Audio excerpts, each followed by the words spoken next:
check your fucking cis privilege. Welcome everyone to the first episode of Tumblrisms. Today we're going to be looking at Headmates. Now, before we begin, because there might be a few Tumblrettes who are watching this video, I wanted to try to accommodate your sensitivities by including a trigger warning for you. Sadly, I'm not able to do so. Many of you who know me personally understand the tragedy in my life. My father was murdered with a handgun, and because of that, triggers trigger me, and I can't put a trigger warning in this. It's kind of a catch-22, if you will, which is ironic because he was murdered with a Colt 22. I feel so unburdened now that I've said that, and that the tragedy can be put to rest.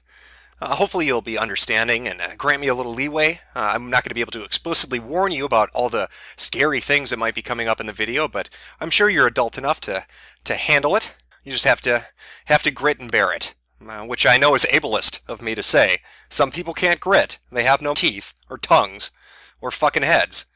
But I think you get what I'm saying. So what exactly is a headmate? I'm sure most of you are probably curious what it is. You probably haven't heard of the term before. And that's completely reasonable. I mean, most people don't encounter crazy on a daily basis, so you're not going to be familiar with what a headmate is. Luckily for us, livingplural.tumblr.com has an FAQ section where they cover all of this. Let's take a look. Let's see what we're getting into here. Now, there are a lot of other terms associated with headmates, multiple systems, multiplicity, plurality. But we're going to try to get to the core of it, and I think this first question really gets to the gist of what it is. Question, what is a multiple system? Answer, it's a group of people sharing the same body while still being individuals with their own personalities and interests. That's interesting. That might sound like something you've heard before. There's another term for it. I believe it's called schizophrenia. Or you might even throw in a little bit of multiple personality disorder or dissociative identity disorder. But that's not what we're talking about. This is different. A living plural is going to educate us. Again, this FAQ is so helpful. Let's look at this question. Are you schizophrenic, bipolar? Answer, some people are, but that doesn't necessarily have to do with being multiple. Oh, alright. So this is something outside of schizophrenia. Interesting. What about this? Do you have multiple personality disorder, dissociative identity disorder? Answer, there are people who have natural multiplicity, and then there are those who have MPD-DID, which is sometimes also called trauma-based multiplicity. So going off of what Living Plural is telling us, is that schizophrenia, multiple personality disorder or dissociative identity disorder, is a medical condition completely separate from multiple systems or headmates. And again, a headmate is simply a person occupying your body with you. Now that could be anything, and I do mean anything. That could be a 400-year-old otherkin from the swamps of Louisiana, could be a 22-year-old transsexual acrobat named Stéphane from France, or it could be a binary star located 300 light years from Earth. You could be a host to anything. Anything could be your headmate. Now, this Living Plural Tumblr is pretty great. I mean, it's got a lot of information for you to sink your teeth into, aside from the FAQ. Like this section, respect please. Oh, well, look at this, multiple etiquette. Here are the do's and don'ts when dealing with a multiple system. Alright, let's take a look at a few of their do's and don'ts to try to get an idea of what a plural system, a multiple system, or a headmate is like. How do I not offend them? Because God knows, I don't want to offend them. I want to be as sensitive to everyone as I can be. Please don't call us alters or personalities. Okay. Trauma is not always the reason we are plural. There's a chance it might be. So please be respectful about the subject until you know, and even after. We can be triggered like anyone else. Plurality and multiplicity is not always a disorder. Not all headmates are dangerous. Not all systems are unstable. We've been dealing with this for longer than you've known us. Respect that. We might have identities you are completely unfamiliar with, be it in regards to gender, race, species, or something else entirely. Please respect that we know what we are, whether you've heard of it before or not. All of us are people. Now wait a minute. I don't want to offend anybody here, but didn't you just say 3 spaces above you that your identities could be anything in regards to gender, race, species, or something else entirely? So technically, not all of you are people. I don't know. I'm getting confused. Hopefully your amazing Tumblr will help me through this, so I don't offend any of you. Now, just based on this, you might be thinking, this sounds completely fucking crazy. You would be right. But to really drive that point home, let's get to know the team. There's a team that runs this Tumblr, and I think we should meet them. A few of the individual, excuse me, I am being so insensitive. A few of the systems that run this Tumblr. We've got Plurs, Plurs, something like that. Plures. Throw it out there, figure it out yourself. We're a medium-sized natural origin system. Our most active frontrunners are Carrie, Hess, M, and Noel. We tend to discuss plurality with an emphasis on philosophical definitions of personhood and the complexities of plurality with materialistic, skeptical worldviews. We run a website about plurality, ex uno plurs. We've been in the plural community for over 4 years, and we were formerly known as the Fen Group before changing our system name to Plurs in 2011. How about the House of Asgard? A rather large group containing fictives, non-humans, a subsystem, and even a factive member. We are naturally conceived with a history of trauma. We are not diagnosed with DID, however we have symptoms. We like to consider a lot of our identity to be in the gray area. Main fronter is Lucas, non-human canine, male pronouns. You can find a list of all of our members on our About Us page. All aboard the crazy train, next stop, Batshit Central Station. Now, Living Plural isn't the only Tumblr you'll find this on. In fact, Headmates are all over Tumblr. It's got its own little subculture, its own little community built up around it. People support it, and they put it forward as a great and unique lifestyle.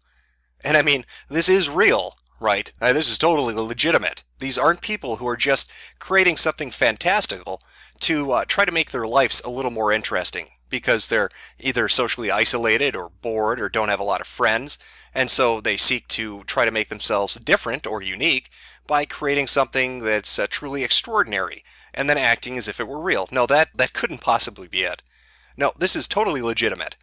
Let's look at a few of the conversations you'll find around Tumblr regarding this. Here we go. We have one. Somebody asking, why don't you just write a novel instead of pretending there are people in your head? Seems like a reasonable question. The response, wow, this is really rude. I'm not pretending anything, you ableist asshole. My headmates are very real, and for you to act like they're not is just as bad as me saying you're made up or whatever.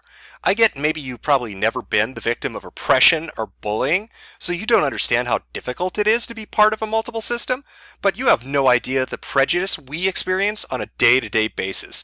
Get a fucking clue, Sophia. Oh, my heart weeps, Sophia.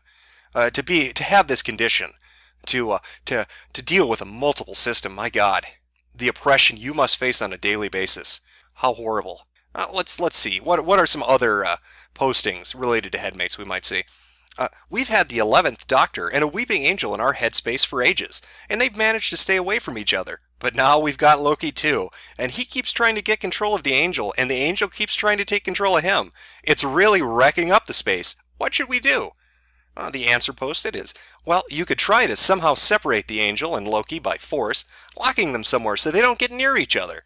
Or you could try kicking one of them out, which isn't the best option, but if that's all you can do, it's a last resort. Followers, any advice? LC Angel. I didn't know these were physical things, tangible items that you could, interact with on a real basis. I mean, maybe they're dancing around the hypothalamus, who knows? Somewhere under the skull, hanging out by the ear canal.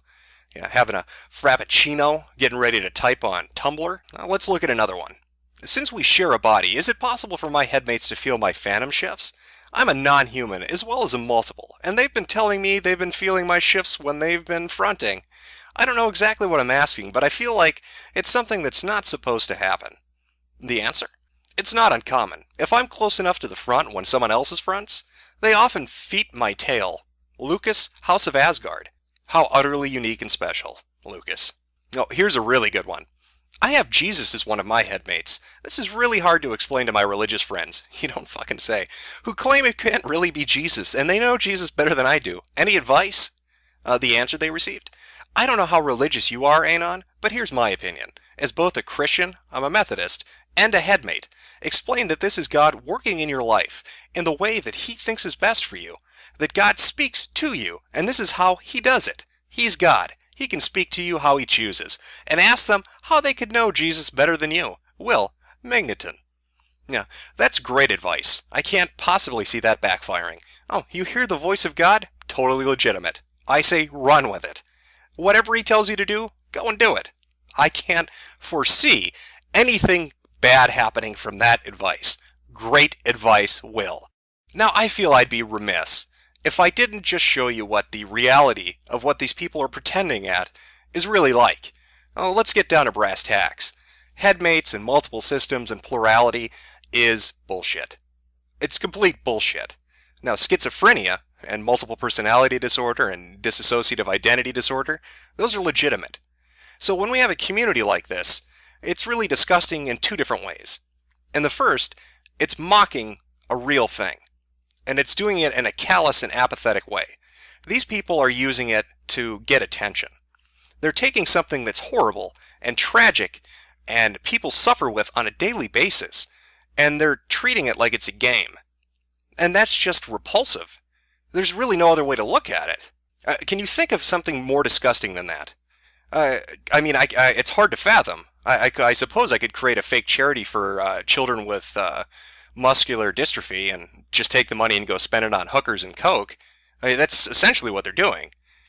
They're trying to change the conversation. They create this fictionalized idea of what is really happening to certain people, and then they create an entirely new vocabulary and idea around it. So somebody who's really got schizophrenia or some other mental disorder and is fucking suffering is now looked at like, oh, it's not that big a deal. I know this guy on Tumblr who tells me it's a fucking blast. All those voices you hear in your head? That must be awesome. Are they fronting yet? How many headmates do you have? Could you imagine how fucking destructive that would be? If you had schizophrenia and some asshole on Tumblr who thinks they have headmates is having a conversation with you and tries to tell you it's a good thing, that it's not bad, that it's not horrible, that schizophrenia is yay awesome, and that you're just not coping with it right, maybe you should blog about it? Now that again, that's one reason it's fucking repulsive. The other reason, and this kind of ties back into that religious post, is there are really people who have horrible fucking conditions.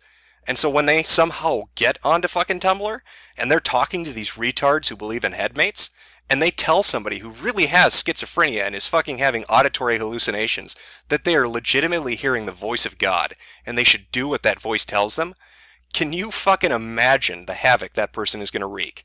Oh, I don't need to take my meds today. Some guy told me it's totally Jesus. Yeah, your friends are telling you it's not Jesus because you're fucking crazy. Now, these people like to play pretend. What is it really like? I mean, what are these diseases that they like to play pretend about actually like? Well, take a look. I know how to angle myself with the rest of the men, do you see? That's why I did that to Sue. That's why I did that to Aunt Ethel, And I wanted Fritz and all of them to know, the praying mantis and the spider and the grasshopper, to know that I think it's very important that we act badly, but I think it's very important that we act in reality of what makes the world go round. You're liable to go sliding off the curb into your death on a man that can't control himself. So really the endless wins, whether it's no or yes. So I think bulk sometimes wins. In some of the cases, the very agile cases, the bulk wins. But I think the most important thing the devil can do is to self-sacrifice and coordinate the Kmart walk so pleasure can be evened out. Now that gentleman's name is Bob. That was from an HBO documentary about schizophrenia. You can see how disjointed his conversation is. He has to live with his parents. His life is so fucked up over his condition, even with treatment, that he can't really function on a day-to-day life. This was an academic, somebody who was in debate, who had a high intellect, who was into, different kinds of sports, and it was completely cut off at the knees for him. This isn't some great thing, this isn't some grandiose thing for him. He doesn't blog about how fucking fun it is. He doesn't talk about the voices he hears as headmates. It has ruined his life. Let's take a look at another example. I get to the point where I don't want to live anymore because the mental process of the mind takes over. When I think I'm doing good for a while, something mental takes over and it scares me. When's the last time you felt good? I don't remember. It's killing me. It's keeping me from having a boyfriend, keeping me from driving. It's killing me. I just believe if somebody's been suffering years ago, they should take an OD and die, because psychologically they may not want to take the OD, but to get out of their misery, they might. They fight it every night. And every day he's always fighting with me. Michael's always fighting with me. Drop dead, geek, retarded bitch. Now, what she's saying is pretty accurate. A lot of people who have these conditions, the real conditions, kill themselves. It's not a fucking game. The suicide rate is anywhere from 30 to 50% from somebody with like something like full-blown schizophrenia, and they vary obviously country to country and year to year. But it's a serious thing. I mean, she, is talking about suicidal ideation and about the voices she hears. Now, when these people talking about Headmates are writing and blogging about how fantastic this is, and they're talking about, oh, so-and-so is fronting and we're having conversations and they're fighting with each other, they make it sound like it's fun or like it's two people in a room having a conversation. The voices she hears aren't like that. All right, she's being called a bitch and a cunt and a geek and a retard. Can you just imagine that? Imagine somebody being in the same room as you and screaming at you and calling you horrible names and they won't fucking stop. Are you going to go on Tumblr and blog about how fucking fun that is? So you can see how repulsive this is. It's just disgusting. These people are horrible people. To make something like this up, to become unique and special and to get attention, to take away what a real condition is and to try to twist it to your advantage, and to degrade the people who actually suffer from something that you're mocking and pretending to have? What kind of moral character do you have? How do you live your life? So if I had to choose what category Headmates falls into, I'm probably going to put it in 3. It seems like something that's developed by people who are especially lonely or socially isolated and are desperate to try to become something unique. Your typical special snowflake. Because after all, Tumblr is a blizzard. It is full of snowflakes, and you need to be a special one. And the only way to do that is to create the craziest shit you can, and to try to convince other people that it is totally legitimate.